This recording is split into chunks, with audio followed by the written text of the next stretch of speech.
এই বাড়িটি ভাড়া দেওয়া হবে, ইংরেজিতে বললে কিভাবে কি বলবে? This house is to let. এই বাড়িটি ভাড়া দেওয়া হবে, this house is to let. এই জামাটি আমার গায়ে হয় না, ইংরেজিতে বললে কিভাবে কি বলবে?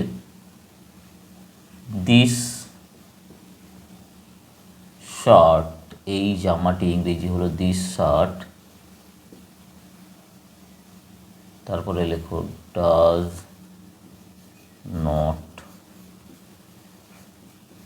Fit me. তাহলে এই জামাটি আমার গায়ে হয় না, ইংরেজিতে বললে কিভাবে বলবে?